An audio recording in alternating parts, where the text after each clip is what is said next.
Hello and how you doing and welcome back to Two Jagoffs. I am your host Austin Cairns, joined here with Lucas Cairns. And welcome back to Two Jagoffs and welcome to another weekly episode of Pittsburgh's favorite podcast. Ladies and gentlemen, we don't exactly have too much prepared for today's episode, me and Lucas, and it's not that we came unprepared, it's that we didn't want to come too prepared because we wanted to kind of sit back, relax, and just kind of have some good conversations. I mean, me and Lucas, we actually spent, I think, close to 4 hours a couple weeks ago on the phone just BSing about... We basically made like 5 episodes of Between Inside the Ring and Two Jagoffs that we could have posted, so... Exactly, and I figured, you know what, with so much news going on in the sports world, especially in the NBA and NHL, why not go through, talk about some of these trades, talk about some of these signings. In the NFL, there's a lot of head coaches that we briefly touched on a little bit here and there throughout the playoffs, but... with the Super Bowl being this upcoming Sunday and that being the only game to talk about, let's go through and talk about what's going on in the world of sports. I feel like a good topic of conversation to start off with, though, is the Royal Rumble, actually.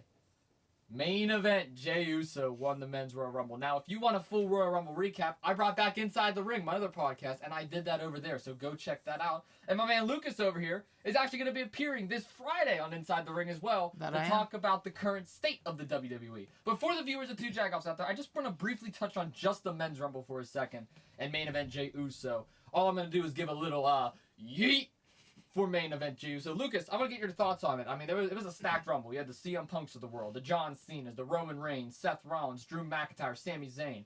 But in the end, it was main event Jey Uso. Was this the right move? I mean, I'm glad to see him win it because, personally, I like him as a wrestler.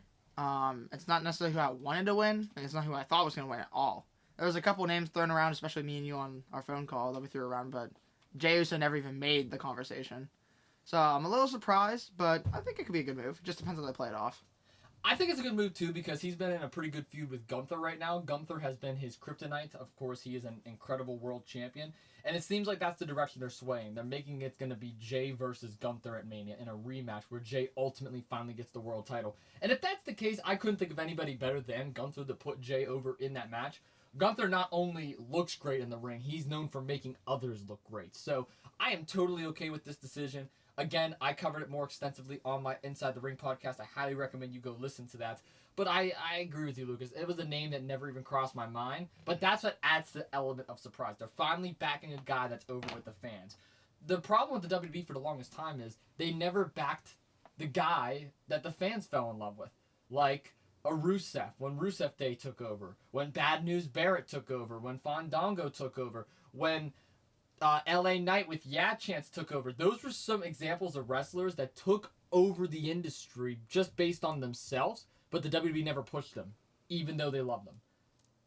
This is the first real example of a wrestler that casually gets fallen in love with by the fans, and WWE seeing that and pushing him to the next level. Very happy to see. Okay, next up. Let's talk about the NBA for a second. And let's talk about the biggest trade that has probably happened in my lifetime. Honestly, maybe in NBA history. And Lucas, I know you're not too big of a basketball fan, but I know you had some words to say about it, and I most certainly have a lot of stuff to say about it. So let's get right into the trade and the details that happened. I'm talking about Luka Doncic.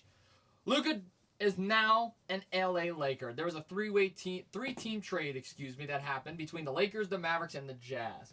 In this trade, the Lakers end up with Luka Doncic, Max Kleber, and Markieff Morris, who's actually returning as a Laker. The Mavericks are going to get Anthony Davis, Max Christie, and a 2029 LA Lakers first-round pick. The Jazz are going to get the scraps here and get Jalen Hood-Shifno, a 2025 Clippers second, and a 2025 Mavs second. So they're just pretty much getting the compensatory picks. Here's my overall opinion on this. The Dallas Mavericks feel like they're treading in a direction where they want to win now. And my biggest issue with this is why would you get rid of the player that just took you to the NBA Finals last year? I mean, Mark Cuban said it best. Mark Cuban said he was going to divorce his wife before he got rid of Luka Doncic. That's how much he loved Luka. That's how much Luka brought to the city of Dallas. So I still find it very surprising that the Mavericks front office went through with this initial move. But at the end of the day, the veteran experience they have on this team is uncanny. You got a Klay Thompson who came in from Golden State. You got a Kyrie Irving who came in from Brooklyn. You got a stacked squad already as is. You would think that you would just want to run it back with that team, but they decided to bring in Anthony Davis. They needed a big. And getting rid of Luka in the process is not only going to help LA right now, but it's going to help LA long term because LeBron's not going to be there forever. Luka's going to be the future of the Lakers, and it's very clear with this trade. Kleber and Morris, Chris G, Hood Shifno, they were all just moved around. This trade realistically is AD for Luka. That's pretty much what this trade is all about. And if I had to say who won this trade, I mean, it's clear as day. It was the Lakers. They got an all-star player, arguably one of the best in the league, an MVP candidate. This is like a Patrick Mahomes or a Lamar Jackson getting traded at the trade deadline. That's how big of news this is. People don't understand that Luka is the face of Dallas. Anytime you see a Mavericks jersey, it's number 77. It's Luka Doncic. He is one of the premier faces of the league. He's there with Jokic. He's there with Giannis. He's there with Curry and LeBron and KD. Luka is that guy. And the fact that the Lakers gave up so little for him in return and they also get two other key players back. Morris, who used to be a part of this Lakers team, played with LeBron in his first stint in LA. And then Kleber, who's actually a pretty solid role player, pretty solid coming off the bench. Yeah, there's no doubt the Lakers won this trade. And the Mavericks lost because Anthony Davis can't stay healthy. It's the bottom line. He is the most banged up player that I have ever seen in NBA history. Now, don't get me wrong. When he's on the court, he's a walking double-double. He can get you 10-plus points, 10-plus rebounds a game. But when he's not on the court, he's a detriment to success. And we've seen that in LA with the Lakers, and we saw it with the Pelicans.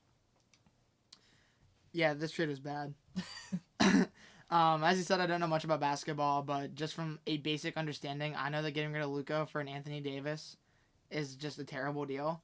I'm pretty sure the only person in Dallas that thought this was a good trade was probably Jerry Jones. He probably thought was like, oh yeah, I had this one forever. But I don't really understand the trade at all. Even Mark Cuban said that he's confused. I don't know if you saw that. I did see that. He doesn't know why they would ever do this trade. Like I said, he said he would divorce his wife before he got rid of Luka. Yeah, so I don't know what the point of this was. I think that they're actually going to be a worse team now, by far. So, flop. It's a flop. Impromptu flop or fortune. Flop. Flop. Fortune for the Lakers. That is true. But flop for the Mavericks. Probably fortune for Luka, too. I just don't understand how this team goes from being in the NBA, being the runner-up in the NBA Finals last year, to now get... It's not like they were a playoff consistent. It's not like they were first-round exits. It's not like they missed the playoffs like the Penguins do. No. They were right there. They were 2 wins away from the NBA championship. And they just want to hit the reset button. I don't understand. I do not understand this move at all. The NBA news, the NBA world has been buzzing, though. There has been, we all thought this was Super Bowl week. We were going to get hyped to talk about Patrick Mahomes and Jalen Hurts. But the NBA said, no. Y'all can have Sunday. Let's stir up the pot real quick and show why we still exist and why we're arguably the best league. Because, my goodness, the trades that have been going on in the NBA right now is some of the craziest I've ever seen. And there's only 2 more that I want to touch on. And then we can move over to some hockey. I want to talk about my Milwaukee Bucks for a second. They were involved in a pretty big trade. Actually, yesterday, Chris Middleton is now a Washington Wizard, and Kyle Kuzma is now a Milwaukee Buck. The trade goes as follows. The Milwaukee Bucks will receive Chris Middleton, A.J. Johnson, and a pick swap, while the Bucks will receive Kyle Kuzma, Patrick Baldwin Jr., and some second-round compensation. Look, the picks don't really matter here. Those are just used for complimentary drafts and stuff like that. It's more of Johnson and Middleton for Baldwin and Kuzma. Now, Johnson and Baldwin are pretty identical players. I mean, Baldwin comes off the bench a little bit more than Johnson. Johnson was thrown in a couple times in the starting lineup, especially when we saw Drew Holiday first depart from the Bucks and he went over to the Celtics. But at the end of the day, Middleton and Kuzma is the storyline here. These are the 2 starters. And as a Bucks fan, I'll actually be honest with you. I'm very happy with this trade. Kyle Kuzma was disrespected his entire career. I mean, he was pretty much thrown out for trash when he was with the LA Lakers. They gave up on him. They gave up on Alex Caruso. They gave up on several different talented players. And he's just been kind of in Washington, averaging a solid 15 points, 8 or 9 rebounds a game, 6 assists. Kyle Kuzma is a solid player. He's a very solid player. Is he an all-star? Borderline. But he is definitely a guy that can go out there and win some games for you. I'm excited to see how this happens. If Middleton stays healthy, though, I don't know. Middleton and Poole can definitely go off in Washington. There's no doubt about it. Same thing with Bub Carrington. Shout out to Bub, former Pitt Panther. I want to move into this final trade, though, for the NBA. Then we're going to move into some hockey. 76ers, Dallas Mavericks. Oh, you thought the Mavericks were done getting rid of players? Nope, they got rid of more. Quentin Grimes is now a 76er. He and a Philly 2025 second-round pick will go, and the Mavs are actually going to get Caleb Martin in return. So, you know what? They actually did something solid for once. Congratulations, Dallas Mavericks. Caleb Martin isn't that bad of a player. He was very consistent in Miami when the Heat went on their final run 3 years ago, but he's just been kind of there with the 76ers. Tyrese Maxey been getting the ball a little bit more ever since Embiid went down with his injury, so Martin hasn't really had the chance to showcase his talent that he has. I feel like going to the Mavericks where they can spread the floor a little bit more, have Kyrie on the wing, and have Clay running point at some times, and then now AD in the post. I feel like Caleb Martin's going to get some more playing time. This is good for his career. This is a W trade on both sides. I can't really say the same about the other Mavericks trade that happened before, but this one right here I could definitely say is a good trade. Lucas, you ready for some hockey, my man? I am ready for some hockey. I know you could give any craps about the NBA, but yeah. It is... I was able to input something at least. Go ahead. Well, no, just for the Lucas stuff. The Lucas stuff? Yeah, I said I was able to input something. Oh, okay. I was confused. I was like, what? I thought you said Lucas. I was like, what Lucas stuff? You mean Luka? Yeah, I did mean Luka. Well, I do have some breaking news, actually. There actually is one more final NBA thing. I apologize. There's some breaking news coming out now from Shams. Sacramento is finalizing a trade to send De'Aaron Fox to the San Antonio Spurs and a multi-team trade that involves Chicago Bulls' Zach LaVine. That's a big trade. If you didn't know, the Bulls are already dishing off players. They got rid of DeMar DeRozan. He was a Sacramento King. And now Zach LaVine. So is this the Sacramento Bulls? All of a sudden, what's happening? All the Bulls players are going to the Kings. I mean, shout out to the Kings. They need to win now, but why would you get rid of your starting point guard, De'Aaron Fox? I believe Fox is the most beneficial player that they have. I mean, you have De'Aaron Fox at one point in time. You have Domantas Sabonis, who you brought over from the Pacers 6 years ago. You have Keegan Murray, who you drafted in the first round 4 years ago. The Kings were building a solid squad. 3 years back, they made the playoffs for the first time in 17 years. And then they missed the last 2 and barely made the play-in last year. So the Kings have a lot to do. They have a lot to work on. So I guess they want to try and win now. But that Western Conference is loaded. I mean, you look at the Lakers. You look at the Grizzlies. You look at the Nuggets. These are some tough teams to go up against. And the Spurs even with Wembanyama. Now they're getting De'Aaron Fox as well to go alongside Chris Paul and Victor. Yeah, this is going to be an unstoppable team. Very excited to see how the West turns out. Now let's move into some hockey. Let's talk about the Pittsburgh Penguins for a second. No thanks. No thanks? Is that what you said? No thanks? Yeah. Wow. I watched a very disappointing 7 shootout game the other day, back on Tuesday. You watched a what?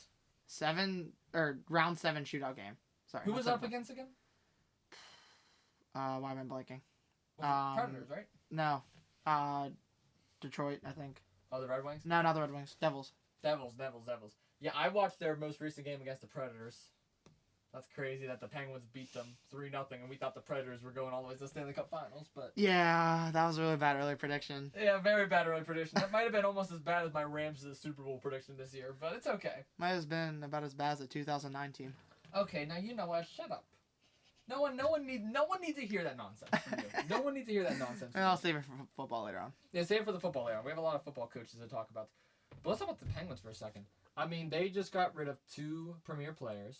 One of them being Marcus Pettersson, the other being Drew O'Connor. They are both going to be sent over to the Vancouver Canucks in exchange for Vincent Descharnes, Dalton Heinen, who is finally returning to the Pittsburgh Penguins, Melvin Fernstrom, and a 2025 first-round pick. Lucas, you just said you watched the Pens recently. I want to get your thoughts and opinions on this. Well, watching how the rest of our team played that game with us not being able to do pretty much squat in the shootout, I'm kind of disappointed that we got rid of Drew O'Connor, who is one of our best goal scorers on this current team. But I'm happy to see Pettersson go.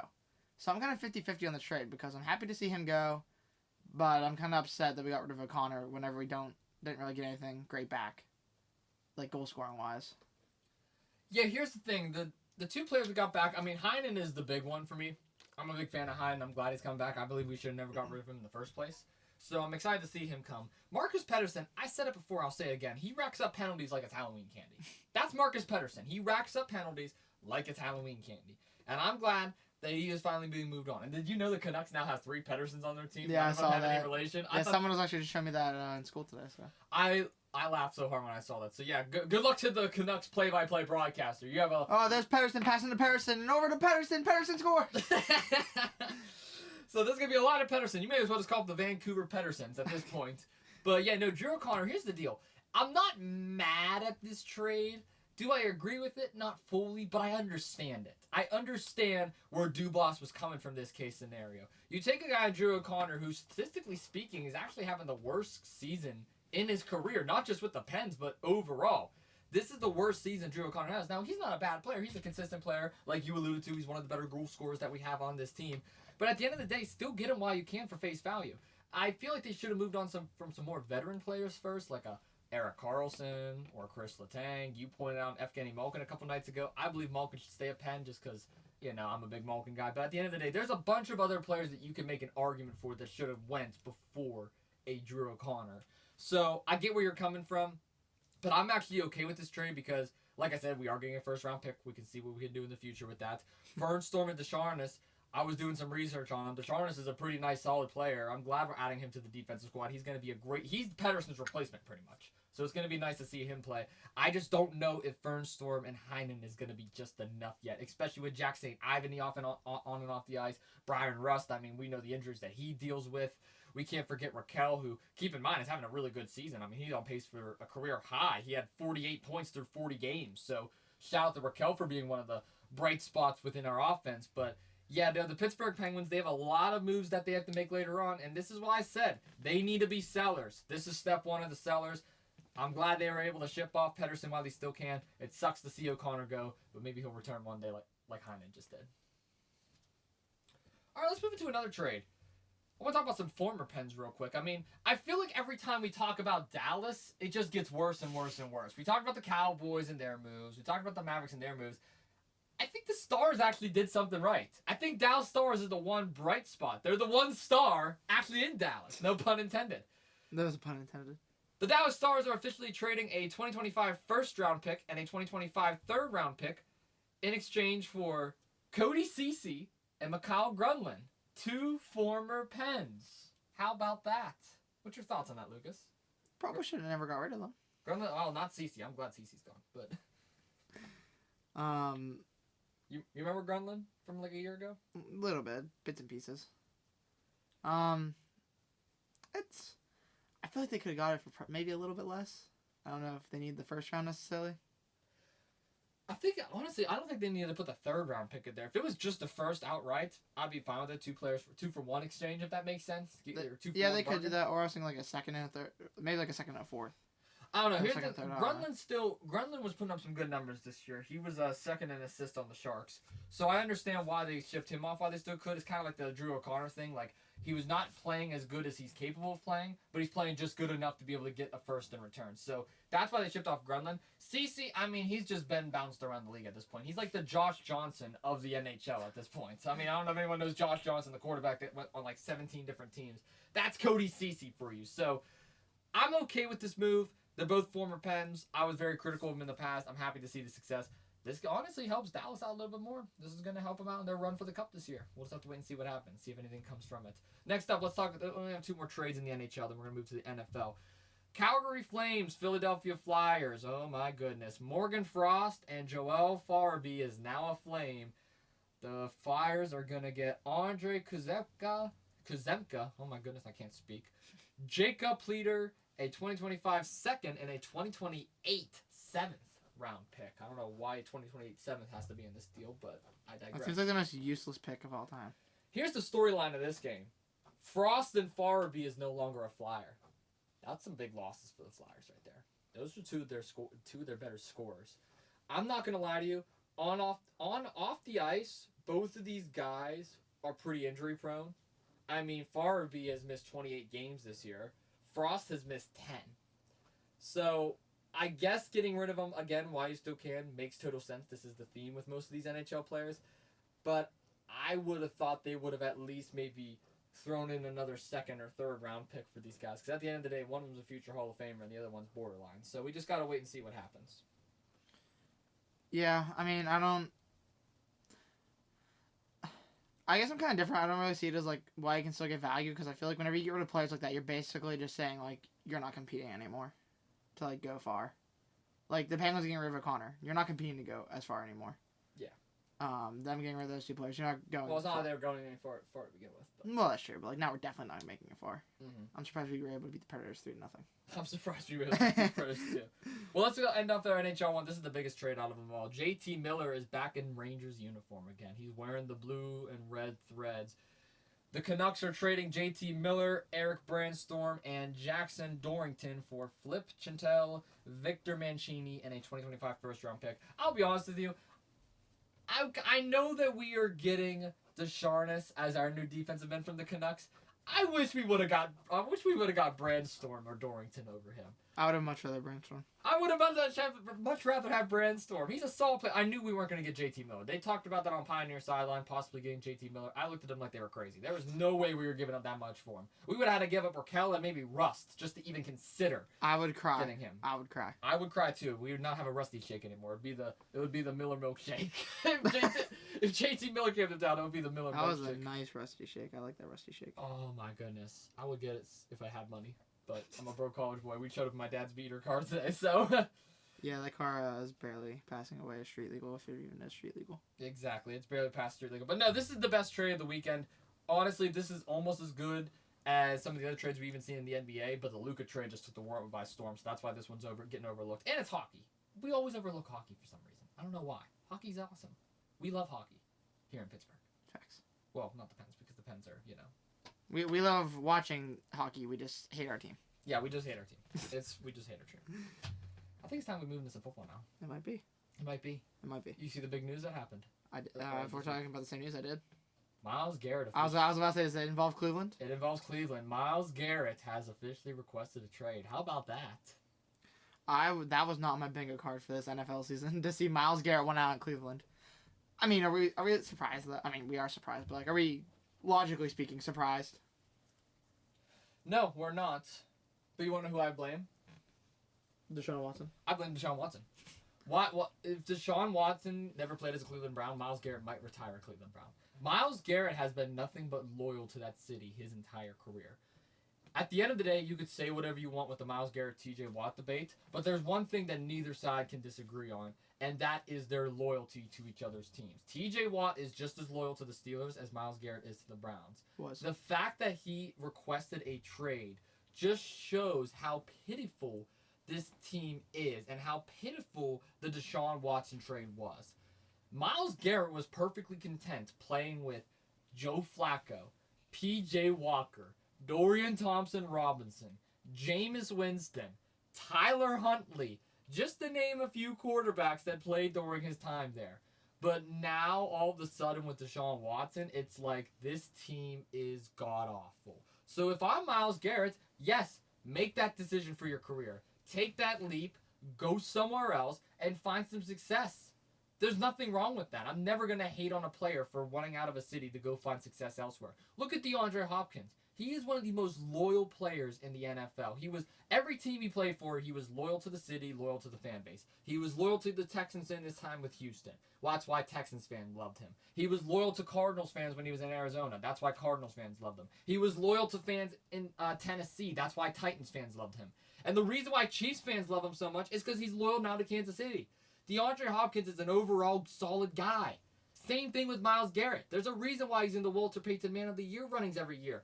Myles Garrett is a good guy. He's genuinely a good guy. He wants to make his community better. He wants to strengthen schools. He wants to be there for low-income families. Myles Garrett is an overall solid guy. He's a role model, a leader, an inspiration for others. So the fact that he is requesting for a trade of all people, that guy, the guy that you look up to, the guy that your kids look up to, that just shows that Deshaun Watson has completely put a curse on the Browns if there wasn't already a curse in Cleveland.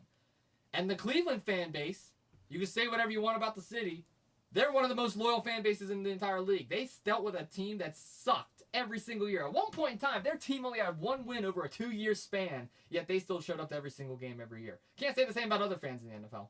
Can't say the same about that. There's maybe very few teams. The only fans that I would consistently even maybe argue is Steeler fans because they'll go anywhere. Cowboys fans, because they'll go anywhere too, and they'll also brag like they're the best, but they're not. And Packers fans and Bills fans. Those are like the 4 fan bases that I would say will Detroit. be there. That's a good one too. Detroit is another one you can throw up there. But this fan base has been under scrutiny for so long. I 100% blame Deshaun Watson for this, and I'll give you an early prediction on where I think Myles Garrett is going to go. You ready for this? Where? This is where I want him to go, and then I'll tell you where I think he's going to end up after you're done talking, because I want to see if we have the same one. Wouldn't it be crazy seeing him in a Bengals uniform? I'm just saying. I highly doubt it's going to happen. This is what I want. Imagine Myles Garrett, Trey Hendrickson, with that defense. I'd cry. That defense was god-awful last year. That's why they missed the playoffs. Could you imagine adding Myles Garrett to the equation? Oh, the AFC North will be in trouble. Floor is yours. Yeah, I mean, respect to him. I mean, he's doing a career move at this point. I mean, he's never going to see success there. He's never going to be able to show his full potential and worth. I wasn't expecting it, but like I said earlier, I'm not surprised. At where I think he's going to go, and somewhere I thought is different than where I want him to go, but I know he won't go to the place I want him to go. Could you imagine him in Philadelphia? Oh, Who do you even double cover at that point? Him and Jalen Carter, and oh my goodness. Who do you double cover? Nolan Smith. You have to double cover at least 2 people on that line now. That's scary. That would be, but I don't think they'd have enough money to sign him for a contract that he's worth, so I'm not worried about it. And I don't think they trade for him anyways, so. No, I don't think they trade for him either. My number one spot that honestly is a great landing destination would be the Bears. That's what I was thinking with Chicago, because you got to remember this. The Bears are known for developing great defensive players. Look at the Khalil Macks of the world. Look at the Roquan Smith. Obviously, those players didn't stick around. Mack's now a Charger, and Smith is now a Raven. But with the Bears being on the uprise and the offense getting better and better every year, and them now having their quarterback of the future in Caleb Williams, it's now time to start filling the holes that's needed on this team. And one of the biggest holes is a defensive lineman. What better edge rusher to have than arguably the best in the entire league in Myles Garrett? Add him to that squad. Bears may be able to compete with some of their fellow NFC North rivals. Now, I'm not saying they're going to be a Super Bowl contending team. I'm not saying they're even going to compete for their division crown just with how loaded that conference is. But at the end of the day, I can see the Chicago Bears being a best suitor for them. They have the money for it. They can afford him. Are they willing to invest, though? That's the question that raises. Do we think that Kevin Stefanski is on the hot seat now that this happened? I don't believe he is, because at the end of the day, Kevin Stefanski is not the reason why the Browns were a complete train wreck. That was a GM issue with even trading and making Deshaun Watson their starting quarterback for this long. Kevin Stefanski was kind of just working with what he had. And you even saw at the end of the year, Kevin Stefanski was trying a bunch of different quarterbacks in the rotation. He tried out Winston, he tried out DTR, he tried out Bailey Zappi. He knew that they weren't going anywhere. So he was trying to get a feel for the team and see what they could do for next year, which I commend 100%. I respect that. I believe Kevin Stefanski is still one of the better coaches. You got to remember, he changed the culture in Cleveland. I mean, he took the Browns to the playoffs. They beat the Steelers in the first round that one year, which was a massive win for them because, again, they're division rivals. The Steelers have known for punking the Browns over the last 2 decades. And the fact that he took them to the playoffs in his second year coaching and upset their biggest rival ever, first round, with Big Ben Roethlisberger still on the team, yeah. I mean, that Browns team wouldn't have been as good without a Kevin Stefanski. So, no, I don't think he should be on the hot seat this year. After this upcoming season, though, we may have to start raising that question. Is it time to move on from Stefanski? Is it time to change? But he's one of the more brilliant head coaching minds out there. I mean, like, if we're going to get on a Kevin Stefanski, why are we not getting on a Kyle Shanahan? Or why are we not getting on a Matt LaFleur? Why are we not getting rid of a Mike Tomlin? I know me and you are, but, like, why are we not? Like, there's so many other coaches out there I feel like should be talked about more on the hot seats than a Kevin Stefanski. Stefanski's just working with the scraps. So you have him going to the Bears. I personally have him going to the Bears as my spot. I want to see him on the Bengals. That would be cool. But I have a feeling the Bears make the most sense, honestly, out of all the teams. Well, I do not agree with you. Well, I guess not like I disagree with you, but you just want to disagree. That's all. You just want to argue with me. Maybe I do. What if I do? Okay, we'll do it then. Washington Commanders. Ooh. Okay. I'm excited. I'm interested to hear this. I mean, let's be honest. They made it deep in the playoffs this year. They technically could afford him. If he wants to compete for a Super Bowl, that might be a really good spot to land. Look, here's the thing. I'm not mad at that. I'm honestly not. Washington would probably be up there in my top 3, top 4 landing spots. Because the Bears aren't making it to deep in the playoffs if they make it to the playoffs within the next 2 years. Well, you got to remember, who knows where Washington's going to be next year? They could be one-season wonders like the Texans were this year. That could. The Texans just got, in all honesty, the only reason why the Texans made the playoffs this year and won the first round was because of lack of competition. They were going up against a banged-up Chargers team in the first round. That's what took them into the second round. And the reason why they even made the playoffs in the first place is because the AFC South is god-awful. So I'm not fully on board with the Washington Commanders being right back in the playoffs again next year. I believe they will just because of Jay and Daniels. But again, we still got to question now whether or not are they just a one-season wonder? Are they going to be back in the NFC Championship? Where are they going to go? Is it a Super Bowl run for second-year quarterback? Who knows? There's a lot of questions. But Myles Garrett to the Commanders, I mean, I would love to see it, but they just they hit the reset button on their squad. I mean, they got rid of Montez Sweat and Chase Young, who were great defensive players at the time. I don't know if Washington's going to be able to, I guess, afford him with as many players they're going to be going after, if that makes sense. But I like your take. That's a really good team. I didn't even think about Washington. Go for Garrett and then draft someone young. See how that works out. It's a possibility. Then you could afford him, technically, and then you could, if you can't afford him next season, you trade him. It's a very strong possibility. You know there's going to be so much NFL stuff we're going to have to cover in the offseason. Oh, it's going to be crazy. It's going to be a crazy time. Wait till like after the once like week 1 approaches, it's. I can't believe we're already thinking about week 1 next year. That's well, I felt like it was just yesterday we were planning week 1 for this year, this season. I feel like it was just the other day you were helping me figure out how to do my first ever draft draft episode. I know you're on your own this year. I helped you last year. I helped you real last year. Real nice. Yeah, you know I'm gonna call you anyways. Yeah, you're gonna still call. I'll help you too. I got Good. you. Hey, I kind of know how it works now. There's a lot of good players coming in the draft this year too. There's a lot of them. The draft is basically just do your research, find the top players, and then personal opinion. Yeah, exactly. It's pretty much what the draft is, and then Austin yells at you and disagrees whenever you make a bad pick. And most of the time I'm wrong too. And then we go off air and he beats me up. That is not true. Stop. No, don't spread misinformation. Locks me, throws me down the steps, locks me in the basement. That is fake news. That is even fake. Steve got locked in the basement. I forgot to mention he's here this episode, but he is here. Okay, well yeah, he's here. He's but not Steve in the got locked in the basement too. He was cold. He was shivering. He was cold. He was cold. He was cold. He was very cold. It's cold. It's cold. He got more clothing on than I do. It's cold here in Pittsburgh. It is cold here in Pittsburgh. It's like the frozen tundra. It might flash freeze tonight. That's what you say? It might flash freeze overnight. I know. I heard that. I have to travel. I gotta travel these next 2 days. Uh-huh. You're so funny. Thank you. I'm actually going to be a comedian when I grow up. Really? No. You want to know what kind of comedic sense you have? Huh? I forget that girl's name. What was that girl that like randomly blew up on social media? Like she did the interviews where she would like act all nonchalant. You know who I'm talking about? Like began with a B. I can't think of her name. It's gonna like her interviews. Like she had Drake and like a bunch of like artists on, like really famous people. Mark Cuban was even on it. That's crazy. I think her name's like Bobby something. Bobby is a girl's name. Yeah, Bobby. It's bothering me. I actually Bobby Lashley? No, not Bobby Lashley. We're not talking about the Almighty. No, I said a girl. Oh my goodness, no. Not a 300-pound man, no. He's 300 pounds? I think so. I think it's 290, 280. Bro, it's all muscle. It's all bro muscle. looks good for 300. Here, Bobby Altoff or Atoff or whatever her name is. I can't say it. I don't know. She blew up like a couple years ago. I don't know if you saw this or not.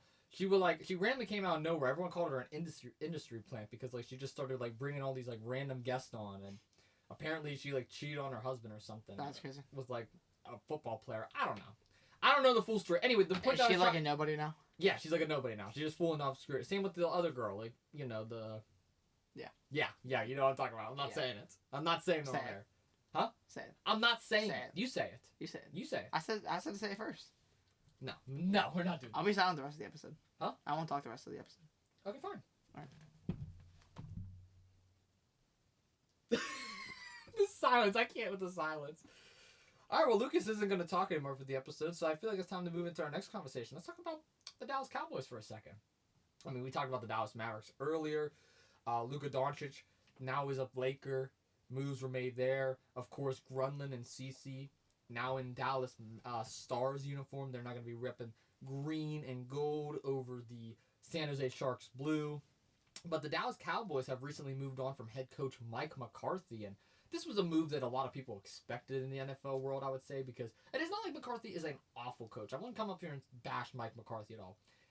I would say it's kind of more like they're going in a different direction than McCarthy was intending for. McCarthy wants to kind of work his way up to get back to where the Cowboys were so long ago. The Cowboys want to move in that direction where, no, we want to win now. And this was a completely different mindset than last year, because you got to remember, the Cowboys were practically not there. They were practically not there at all in the draft.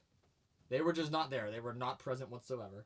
And they did not make any moves in free agency. The only moves they made was bringing back Ezekiel Elliott and bringing in Dalvin Cook, which did absolutely nothing for them. It made them have the worst rushing attack in all of football, second to the Las Vegas Raiders. Brian Schottenheimer, the offensive coordinator, is now promoted as the head coach. Think this is a good move, Lucas? I forgot, ladies and gentlemen, he's silent now, so he's going to be... Okay, fine, I'll answer. Fine, Steve. Have Steve answer it. This dude got issues. Oh, there you go. I heard a laugh. There, I can't keep a straight face. I know you can't keep a straight face. Talk about Brian Schottenheimer, please. Probably just going to be a nobody coach. You think? You're laughing at me, but you're about to agree with me. I'm not going to say he's going to be a nobody coach, but... I mean... Okay, sorry, he's going to get replaced within the next 4 years. He's a transition coach. That's the best way I can say it. This is the one coach that I can confidently sit up here and say is a transition coach. He's getting replaced within 1 to 4 years. He's going to work with Dak because he's already been working with Dak for the last 6 years. And if it doesn't go anywhere, he's going to be shipped off and Prescott's going to be shipped off. Congratulations for the promotion. I'm looking forward to it, but it's not really going to go anywhere. Let's just be 100% honest with ourselves. I said that right away. All right, next move. This is a big one. Ben Johnson, the former offensive coordinator of the Detroit Lions, is now a Chicago Bear. We briefly touched on it a couple of times. Now we're actually going to lock in and talk about this. I'm going to be honest with you. This is a great move. This is the best move Bears fans have seen in a while. Now, I know everybody's like, oh, Austin, it's just the Bears. We said the same thing when Lovie Smith became a head coach, and look what happened. They didn't go anywhere. Then they got rid of him. They practically excommunicated him from Chicago because they didn't like the coaching decisions that were being made on third down. Well, here's the thing with Ben Johnson. Ben Johnson, there was a reason why every NFL team wanted to interview him, even teams that already have their solidified head coach. Ben Johnson brings youth and relatability to so many players out there. Ben Johnson can relate to these players. A lot of these coaches can't. A lot of these coaches are stuck in the past. That's why I feel like Mike Tomlin needs to go. I feel like Mike Tomlin is a great leader, but his coaching style in Pittsburgh is growing stale. Ben Johnson is a breath of fresh air for NFL teams. And Chicago is one of those teams that desperately needs a breath of fresh air. They have a young quarterback in Caleb Williams who seems confused at times. Sometimes even comes across as arrogant. They have a wide receiver room that is full with talented wide receivers, but kind of needs pulled back and thrown right on the right tracks to find success. They have a running game which is practically obsolete. They have a defense that is improving, an offensive line that has gotten better and better every year, but still not to perfection. Ben Johnson is going to come in here and make that offense perfection. He's going to finally build that offensive line. He knows that's where it starts on offense. Not quarterback, not wide receiver, offensive line. Whatever, if you don't have a good offensive line, you do not have a good offense. If you do not have a good offense, you do not have a good team. Period. End of story. The battle starts in the trenches. And if you can't win in the trenches, you're not going to win on Sundays or Thursdays or Monday or whatever day you play on. But you're not going to win the game. Ben Johnson is going to win some games for the Bears. Are they going to be a playoff contending team? No. I'm not going to sit up here and say, oh yeah, Caleb Williams MVP next year. Ben Johnson Coach of the Year next year. No. We're not going to get ahead of ourselves, but for the next couple years, the rebuilding phase in Chicago is going to be nice. I love to see these improvements, and I love to see that he immediately took Caleb Williams under his wing. It's going to be a great, great season for the Bears. I mean, yeah, they couldn't have hired a better coach right now, so I would say they did it perfectly. He's already brought in some other coaches with him, I believe. He's already hired a couple people. Like you said, I feel like he's going to be able to work with Caleb Williams pretty good. I mean, he was an offensive coordinator, so he should be able to get the offense running. He just kind of needs to get the head game away from Caleb Williams. Just kind of go with the flow. Don't overthink it too much and just be a quarterback. You know, Ben Johnson wasn't the only coordinator that departed from the Lions. It was Aaron Glenn, defensive coordinator of the Detroit Lions. The Lions basically lost everyone. They did. Oh, we're going to get to the Lions in a second. Don't worry. He's now the head coach of the New York Jets. You think this was a good move? I really want to say yeah, and then I look at the playoff game. So, I mean, they should have never got rid of Salah, basically, for basically who their head coach is. Cough, cough, Aaron Rodgers. I guess it was, considering that Salo was gone, but overall they should have just kept him and not hired Glenn, so... Yeah, yes, for what the situation was, but no overall. Yeah, and Robert Saleh is returning as the defensive coordinator for the Niners, too, which is good for them because I was not a fan of Steve Wilkes at all. I mean, I dealt with Wilkes for a couple years in Arizona, and that was some of the worst years of my life. 3-13, Josh Rosen. Oh, my goodness. Don't even get me started. But here's the thing with the Jets. You're practically going from one defensive coordinator to another defensive coordinator. When the issue isn't defense. Sure, the Jets have one of the best defenses in football. There's no denying that. Yeah, they compete with the Steelers. They compete with the Chiefs. They compete with the Ravens. There's no denying it. Honestly, most games the Jets are better than those teams. But what about your offense? Terrible. What about your offense? The offense has been terrible. Maybe the New York Jets need to shift from going from defensive-minded head coaches to offensive-minded head coaches. Now, there's nothing wrong with the defensive coordinator becoming a head coach. There is nothing wrong with that whatsoever. Pat Narduzzi for the Pitt Panthers is a defensive-minded coach. If he were to go to the pros, he would probably start off as a defensive coordinator because of how spectacular he is. Look how many first-round players, second-round players from Pitt are now in the NFL. We're gonna see some players in the Super Bowl from this Pitt Panthers team, for goodness sakes. There's a reason why. Look, when I look at the New York Jets, defense isn't a struggle. It's offense. So with them already having a good defense and a good repertoire because of Robert Saleh, you would think they would have targeted an offensive-minded head coach. And if you're not going to go for for a Ben Johnson, then you should have went for somebody else. There's plenty of other coordinators, plenty of other coaches that were on the table you could have grabbed. I'm happy with Aaron Glenn. He's a great defensive mind outside of that one playoff game that Lucas was talking about before. But I don't know if this is the best move. I feel like they're going to be kind of the same next year. Like, it's going to be disappointing. We're going to have high expectations from them, and then they're just going to show us why they're the Jets. Do you think Aaron Rodgers is a Jet next season? I think he is. I think this is, like, his final season. I don't think he should be. Even though he said he didn't want to be a Jet anymore, even though he basically forced he Adams to come over. He said the same thing about Green Bay, and then he still ended up being there for one more year before he left. So I could see him. I could see him until the trade deadline. I don't think Aaron Rodgers knows where Aaron Rodgers wants to go. I don't know if Aaron Rodgers knows what Aaron Rodgers wants to do. I don't know if Aaron Rodgers knows who Aaron Rodgers is. I mean, there was a whole documentary that just came out about him, so we're gonna have to watch that. But yeah, have fun watching that. You're not gonna you want to watch it with me? No movie night. No movie night? Okay, whatever. Another head coach that I want to talk about is Chip Kelly and Pete Carroll. Two big names that used to be coaches for the longest time. Chip Kelly for the Eagles, Pete Carroll for the Seahawks, are now going to be running the Raiders. Pete Carroll is going to be the head coach, and Chip Kelly is going to be the offensive coordinator after a short stint at UCLA as the head coach. Chip Kelly, of course, former head coach Dorian Thompson-Robinson, Zach Charbonnet, and several other players that actually ended up pretty high in the NFL draft. Whenever people say that they're retired from the NFL now, I don't even care anymore because they're probably just going to retire eventually. Yeah, so it's like the number one trend in NFL, just have this big retiring thing and then just come back right back. I don't know, though. But yeah, no, Chip Kelly and Pete Carroll, I believe they're going to find some level of success for the Raiders. You got to remember this, too. They are on the verge of getting a franchise quarterback, finding their franchise wide receiver, finding some star players on defense, and pretty much completely rebuilding from scratch. That is an ideal scenario if you're Pete Carroll, because you're not walking into a situation where you already have a young quarterback, or you're not walking into a situation where you already have star players that you have to please.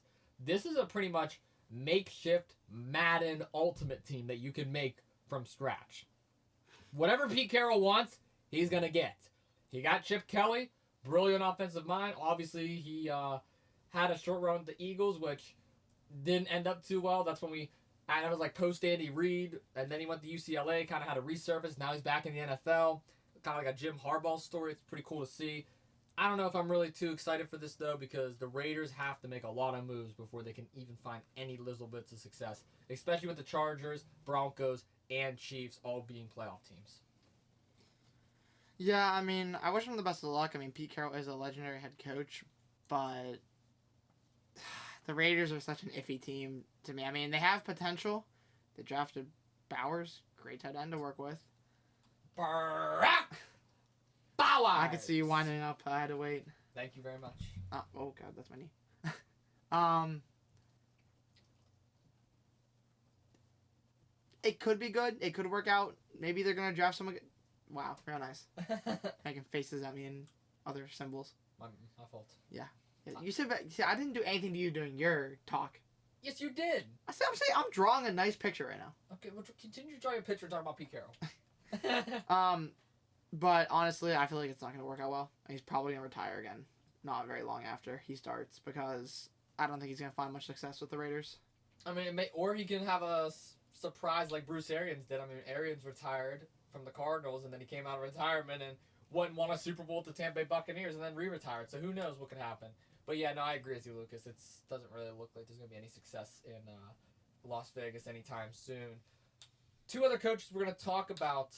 Mike Vrabel, now the New England Patriots head coach. He was longly awaited Gerard Mayo, unfortunately, no longer is a part of this team. He was only a one-year head coach. Vrabel is now taking over. You think this is a good move, Lucas? It's better than what they had, in my opinion. So I'd say it's going to help him out, but it just depends if he can actually work with Drake May or not.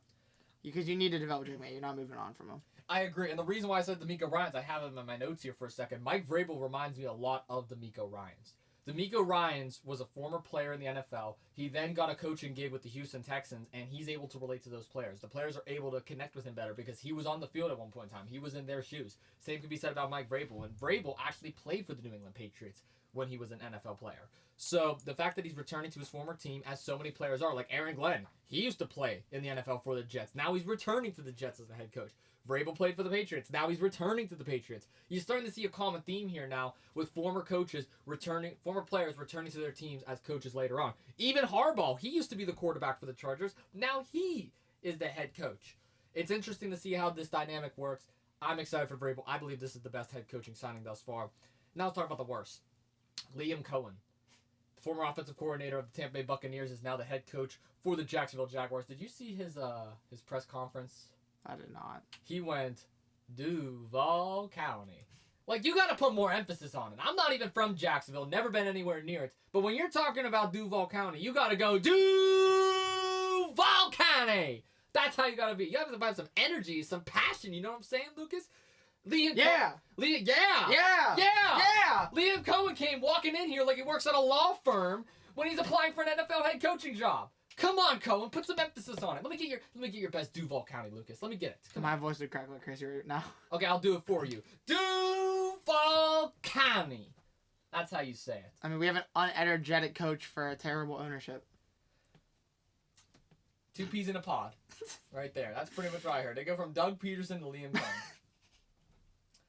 I don't know, but no disrespect to him. I mean, he did actually work really well with Baker Mayfield. Baker Mayfield put up some better numbers with him than he did when he was with Kitchen and Stefanski over in Cleveland with the Browns. So Cohen has experience. He has a solid resume. He even has a ring. But at the end of the day, this is not a good move.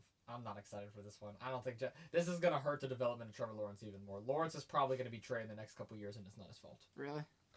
Well, what does Lawrence have to work with? Lawrence has went through Urban Meyer, Liam Cohen, and Doug Peterson. 3 different coaches in his career. I feel awful for Lawrence. This is like the worst news you could ever get if you're a quarterback. Just bounce from coach to coach. Cohen has to believe in Lawrence for this to even be a success. Where do we think Lawrence ends up? Well, he's not going to be gone this year. He'll probably be back next year because he's coming off an injury. No one's going to want him right now. I could see the Cowboys. I could see the Giants, Titans. There's a lot of teams out there I could see. Titans is a cool one, but that's a division, so I don't know if they want to trade within the division. Maybe Miami if Tua retires. Miami, the Jets even. If Rodgers is gone, I can see the Jets. I can see the Browns. I can see a lot of different teams. Lawrence, even the Seahawks. Oh, actually, the Seahawks might be my favorite because McDonald with the head coach. You got Metcalf, Lockett. You got a lot of good players on that team. I like Geno Smith. I like Geno too. I don't think they're giving up on him either. Yeah, but Geno's up there in age too. He's been in the league for about 12 years, so who knows? Yeah, but if he gets traded in 1 to 2 years, he's not going to Seattle. I don't know. We'll have to see. But that's probably the worst coaching sounding out of all of them, if I have to be 100% honest with you. Yeah, I just don't think he's going to be fit for a head coach. He's going to be like Arthur Smith. Another Arthur Smith? Yeah. He's going to be a bad head coach in my opinion. More opinion. of a coordinator rather than a coach, is what you're saying. Yeah.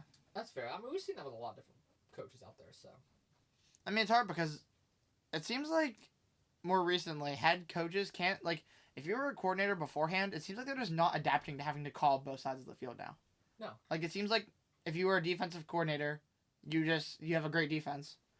And if you're an offensive coordinator, you run a great offense. But, like, you can't meet in the middle and figure out how to run both sides of it. Exactly. Like, look at Cliff Kingsbury is a prime example of this. When he was the head coach in Arizona, Cardinals had one of the best offenses in the league. I mean, Kyler Murray was going off, DeAndre Hopkins, James Conner. He had a solid offense, but that defense could not stop the run to save their lives. Now you look at him as 2009.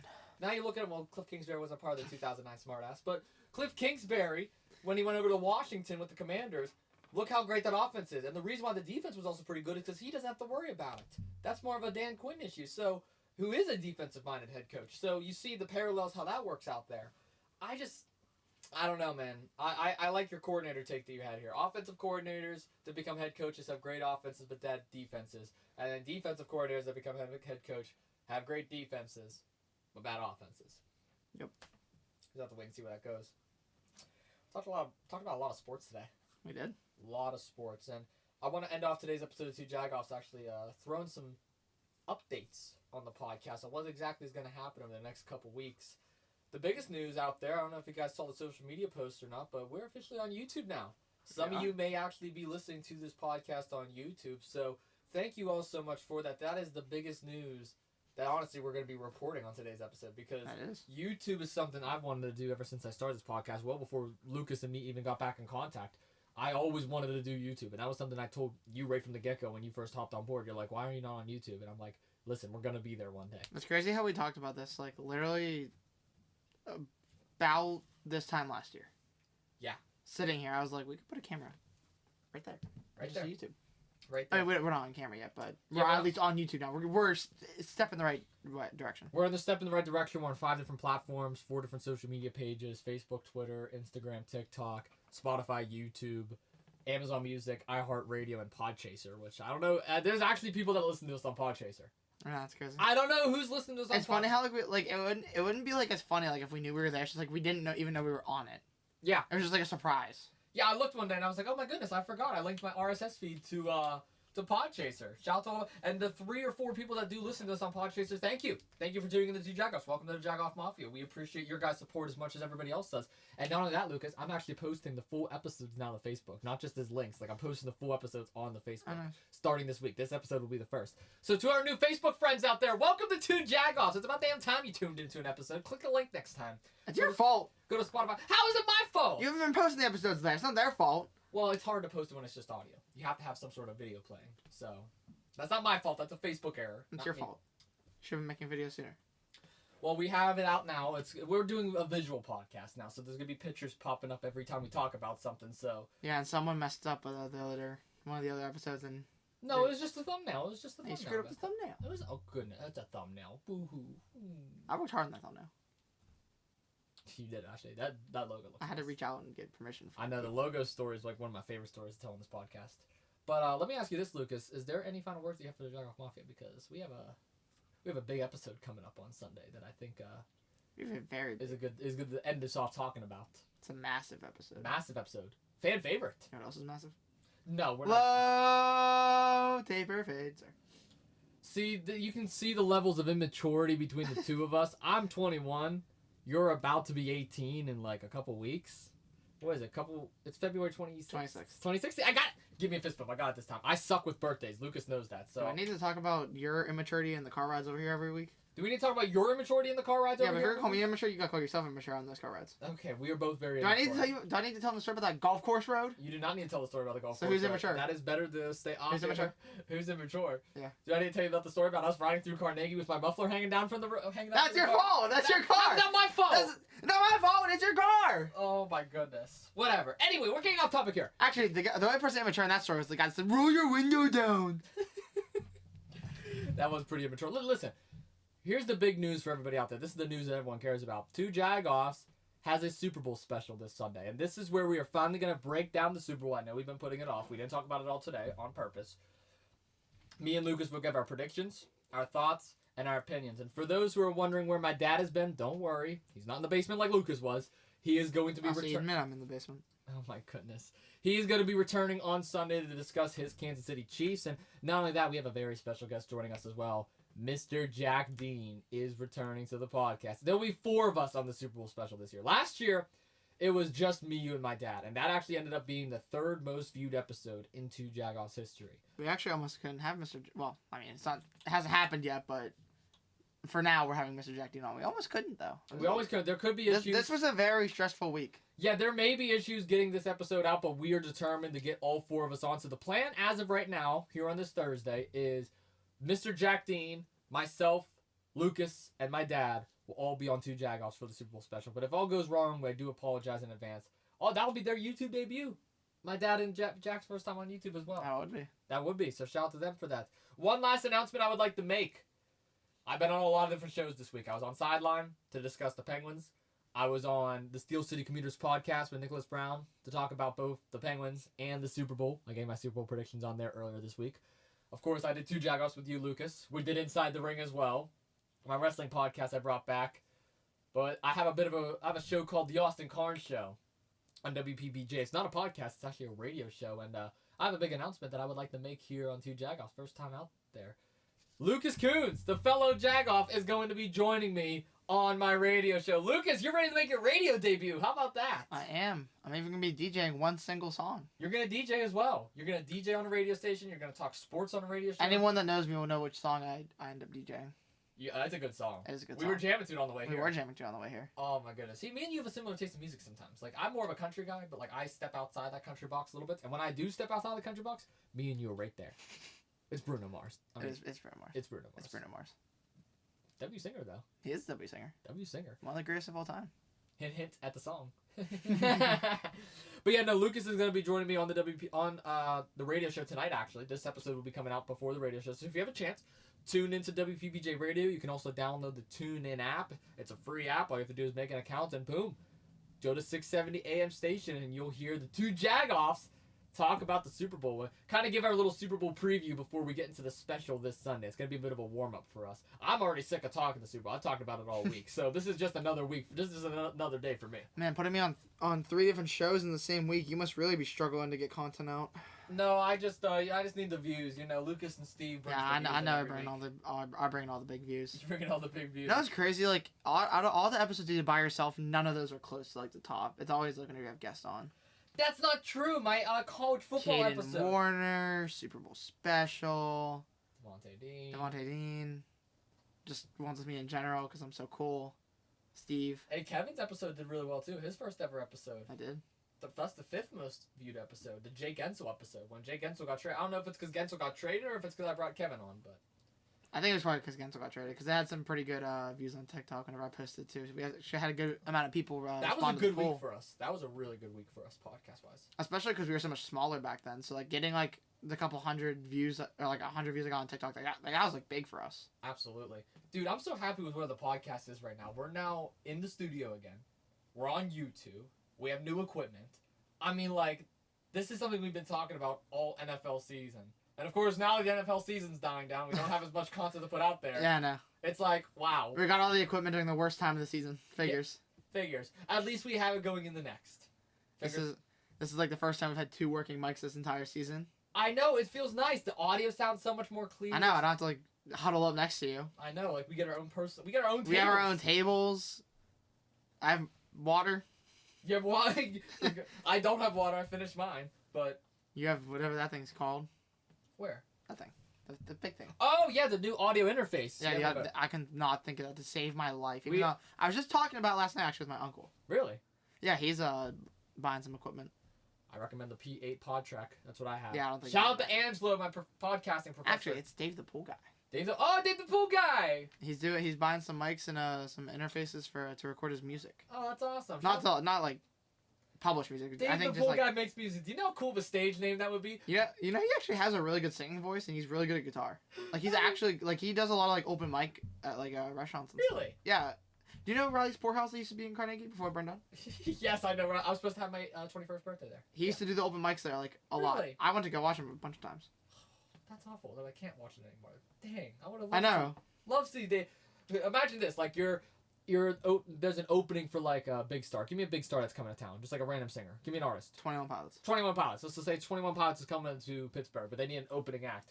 and you hear me on the mic and you go, ladies and gentlemen, please welcome our opening act for this evening, Dave the Pool Guy. Do you know how cool that would be? Lucas is currently laughing his ass off right now.